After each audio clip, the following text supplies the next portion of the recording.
Hello and good evening. मैं विनय अपने ही YouTube channel FW विनय sir की सुपर लाइव चैट में आपका स्वागत करता हूं।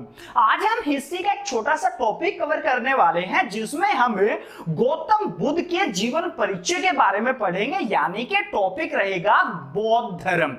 बौद्ध धर्म से आपके कंपटीशन एग्जाम में जितने भी क्वेश्चन आज तक आते रहे हैं उसमें मोस्टली जो टॉपिक कवर किया जाता है वो गौतम बुद्ध का जीवन परिचय होता है। तो चलिए स्टार्ट करते हैं।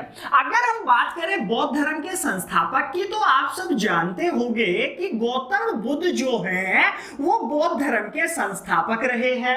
अब कंपटीशन एग्जाम को अगर हम ध्यान में रखें तो आपको ध्यान देना है कि गौतम बुद्ध का जीवन चरित्र या जीवन परिचय क्या है। मैं कुछ पॉइंट्स आपके पहले लिख रहा हूं, अगर उनके क्वेश्चनों के आंसर आपको आते हैं तो मेरे को साथ साथ कमेंट करते रहिए। जैसे गौतम बुद्ध की बात करें तो गौतम बुद्ध का जन्म कब हुआ था आपसे पूछा जा सकता है। जन्म का स्थान क्या था आपसे पूछा जाएगा।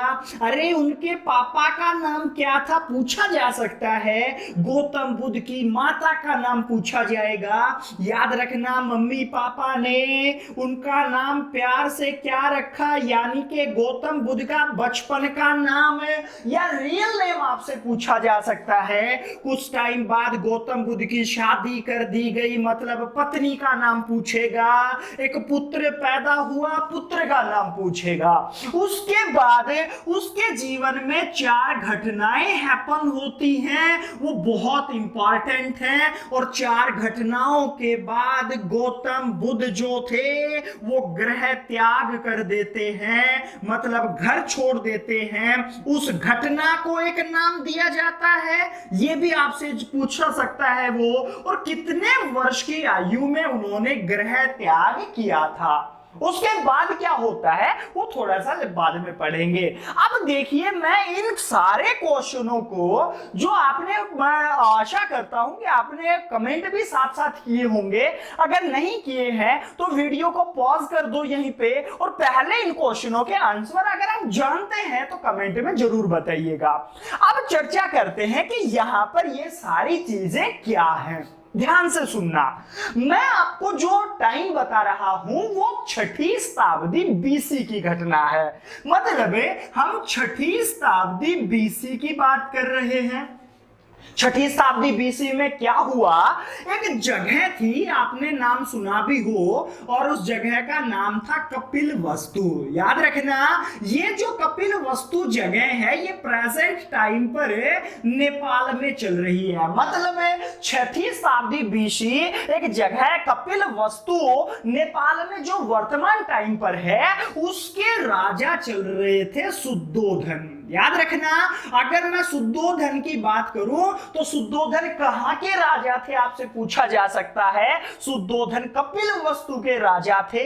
और याद रखना, इस शुद्धोधन ने शादी की थी एक महामाया नाम की लेडीज से, यानी कि मैं महामाया लिख देता हूं। अब उसके साथ में इसकी एक और पत्नी थी जिसका नाम था प्रजापति गौतमी। याद रखना, प्रजापति गौतमी जो है वो शुद्धोधन की सेकंड वाइफ है। फर्स्ट वाइफ कौन है? महामाया। अब याद रखना, शुद्धोधन राजा 6ठी शताब्दी बीसी कहां के थे? कपिल वस्तु। वेयर इज कपिल वस्तु? तो याद है ना, नेपाल में चल रहा है। वहां पर शुद्धोधन ने शादी की। याद रखना, लुम्बिनी की राजकुमारियां थी 2, दिस महामाया एंड प्रजापति गौतमी। और लुम्बिनी एक वन भी है, याद रखना। अब महामाया और प्रजापति गौतमी से शादी की, और इन दोनों से, यानी कि प्रजापति गौतमी से शादी बाद में की। मैं पहले महामाया को चर्चा में लेके आ रहा हूं। वैसे रियल में दोनों, आपका ध्यान रखना, सगी बहनें रही हैं। अब महामाया से शुद्धोधन ने शादी की और 563 बीसी एक बच्चा पैदा हुआ जिसका नाम रखा गया सिद्धार्थ। याद रखना रे, यही सिद्धार्थ बड़ा होके गौतम बुद्ध कहलाया है। और यहां पे एक चीज और ध्यान रखना, दिस सिद्धार्थ पैदा हुआ तो पापा का नाम क्या हो गया? शुद्धोधन। माता का नाम महामाया। कब पैदा हुआ? तो 563 बीसी। कहां पैदा हुआ? अब कपिल वस्तु हमें जगह याद है, लेकिन रियलिटी क्या थी? जब गौतम बुद्ध यानी कि सिद्धार्थ पैदा हुआ, उस टाइम पर जो महामाया है वो अपने मायके जा रही थी, मतलब अपने घर जा रही थी, और रास्ते में एक वन पड़ता था, लुम्बिनी वन। अब रास्ते में जब वो ट्रैवल कर रहे थे तो रास्ते में लुम्बिनी वन में पैदा हो गया था गौतम बुद्ध। तो आपको ध्यान रखना है, एग्जामिनर स्मार्ट है, वो कई बार कपिल वस्तु ऑप्शन में अगर नहीं डालता है तो आपको इसकी जगह फिर क्या लगाना पड़ेगा? लुम्बिनी वन। यानी कि गौतम बुद्ध कहां पैदा हुए?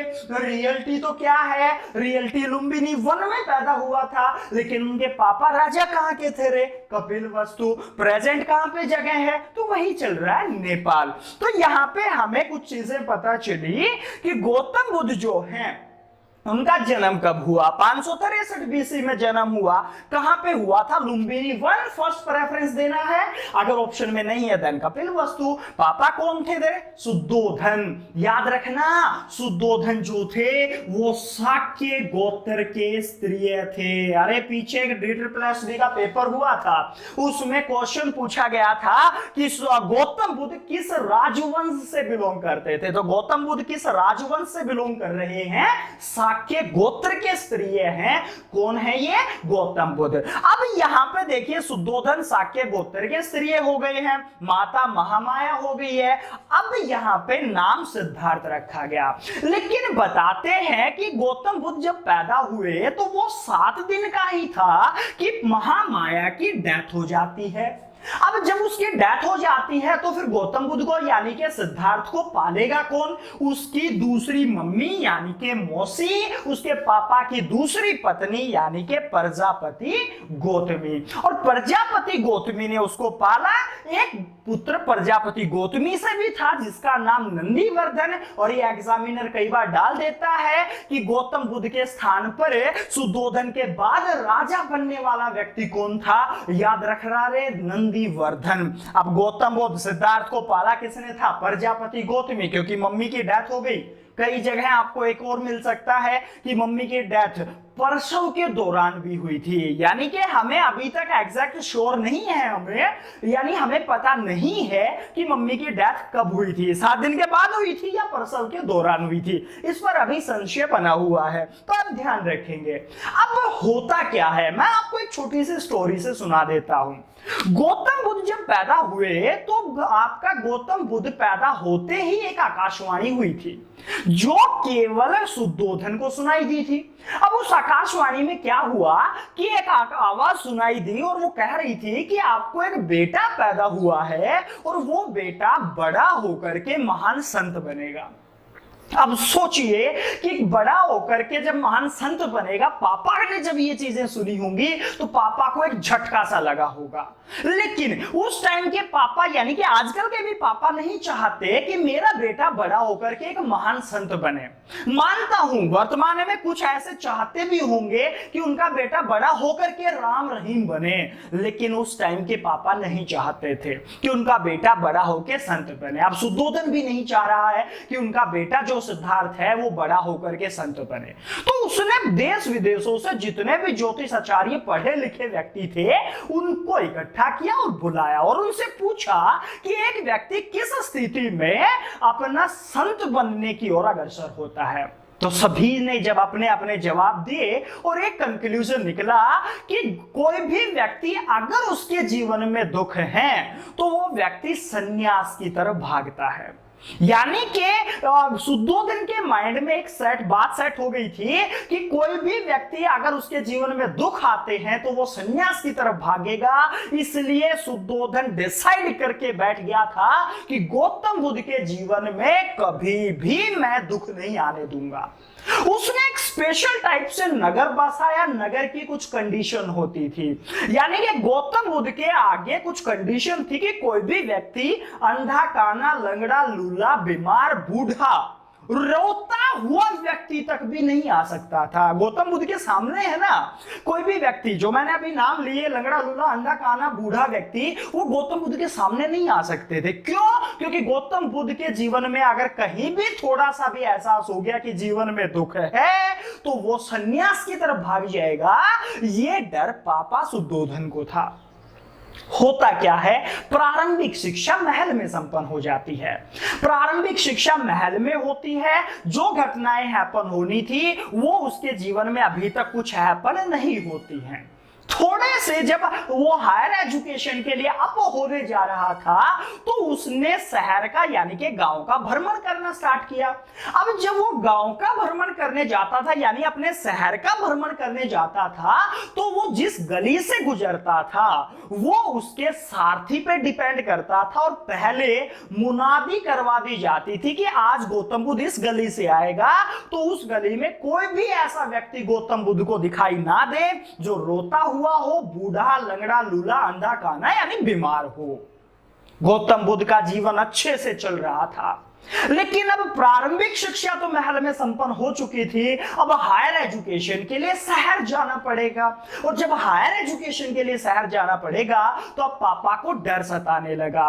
बेटा अभी प्रारंभिक शिक्षा कवर कर चुका है तो अभी तक तो ठीक है, लेकिन अब हायर एजुकेशन के लिए अगर शहर में जाएगा तो बिगड़ने का चांस ज्यादा रहेगा। और गौतम बुद्ध शहर में हायर एजुकेशन के लिए जाए और बिगड़ ना जाए, इसलिए उसकी शादी करा दी गई यशोधरा नाम की लड़की से। मतलब गौतम बुद्ध जो है उसकी शादी यशोधरा से करा दी गई। तो पूछेगा गौतम बुद्ध की पत्नी का नाम, याद रखना यशोधरा। अब शादी जैसे गौतम बुद्ध की हुई, गौतम बुद्ध के पापा निश्चिंत हो गए कि अब बेटा बिगड़ने से रहा, बिगड़ने नहीं देगी, पत्नी नहीं बिगड़ने देगी। अरे ध्यान रखना, ह्यूमन बॉडी में 50,000 नसें होती हैं, कौन सी कब दबानी है पत्नी जानती है। पापा निश्चिंत हो गया शादी करके। एक बेटा पैदा हुआ, नाम क्या था रे? राहुल नाम था उस बेटे का। अब राहुल जो बेटा पैदा हुआ, सारी चीजें हो रही थी, लेकिन एक दिन जब गौतम बुद्ध अपने शहर के लिए घूमने निकले तो सारथी और गौतम बुद्ध में थोड़ी सी बहस हो जाती है।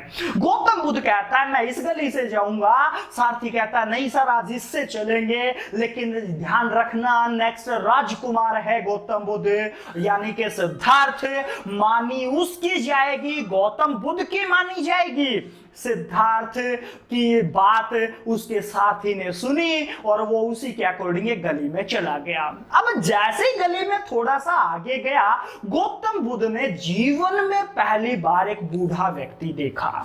गौतम बुद्ध जो था उसने कभी भी बूढ़ा व्यक्ति नहीं देखा था। और ध्यान रखना, गौतम बुद्ध ने जीवन में पहली बार बूढ़ा व्यक्ति देखा। सारथी जो कंठक साथ साथ चल रहा था उससे उसने पूछा कि ये क्या है, कौन है? जर्जर हालत में था वो व्यक्ति। तो उसने कहा श्रीमान जी ये एक बूढ़ा व्यक्ति है। बोला इतना बूढ़ा, इससे चला नहीं जा रहा, इसने लाठी क्यों ली हुई है? अब सारथी उसको बताता चल रहा है कि सर जीवन में ये एक अवस्था होती है, मरने से पहले बूढ़ा होना पड़ता है।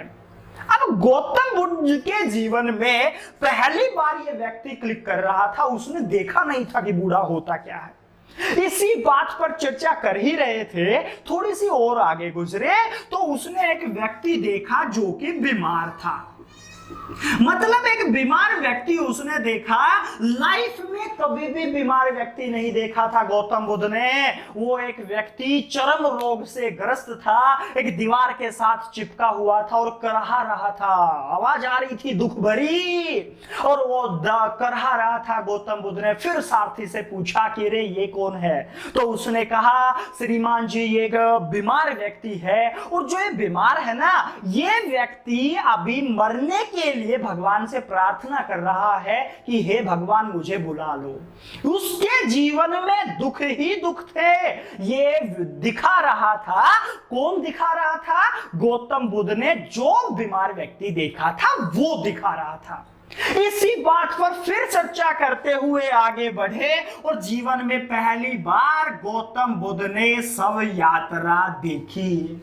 गौतम बुद्ध ने अभी तक शव यात्रा नहीं देखी थी। एक व्यक्ति को लेके जा रहे थे दाह संस्कार के लिए, पीछे उसका परिवार रोता बिलखता चल रहा था। गौतम बुद्ध ने ना तो रोता हुआ व्यक्ति लाइफ में कभी देखा था और ना ही शव यात्रा। अपने सारथी से पूछता है, श्रीमान जी ये क्या है? तो उसने कहा, सर ये एक परिवार था, भरा पूरा परिवार था। इसके परिवार में कमाने वाला एक ही व्यक्ति था और आज वो दुनिया को अलविदा कह गया है, इसलिए इसके परिवार में कितने दुखों का संकट आ गया होगा ये हम केवल अंदाजा लगा सकते हैं, थोड़ा बहुत अनुभव कर सकते हैं।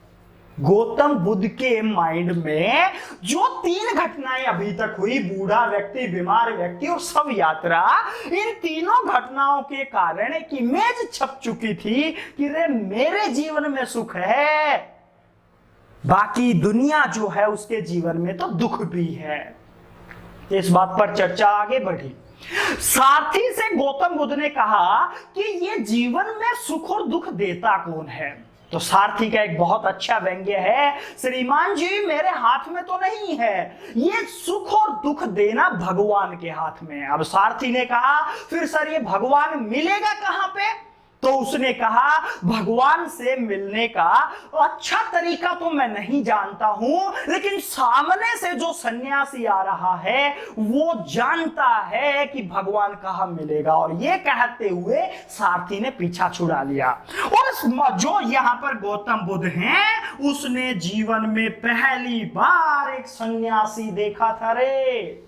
जीवन में पहली बार उसने सन्यासी देखा और सन्यासी से उसने प्रणाम किया और पूछा, श्रीमान जी मैं पूछना चाहता हूं कि जीवन में सुख और दुख कौन देता है? तो सन्यासी का जवाब था, सुख और दुख देना भगवान के हाथ में है। अब उसने कहा, सर फिर भगवान से अगर मेरे को मिलना हो तो मैं मिलूं कैसे? तो उसने कहा, अरे भगवान से मिलने के 2 तरीके हैं। गौतम बुद्ध ने कहा, सर फरमाइए।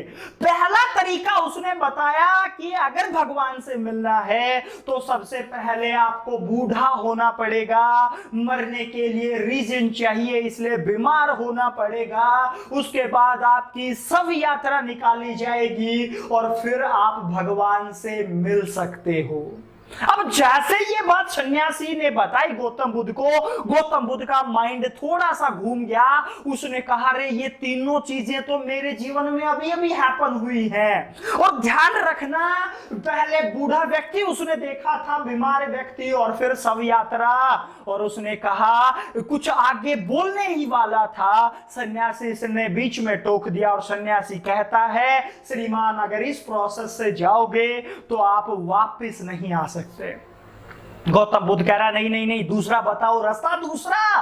तो उसने कहा, आप मेरे पीछे पीछे आ जाओ, मैं आपको रास्ता दिखा दूंगा और आप भगवान से मिल सकते हो।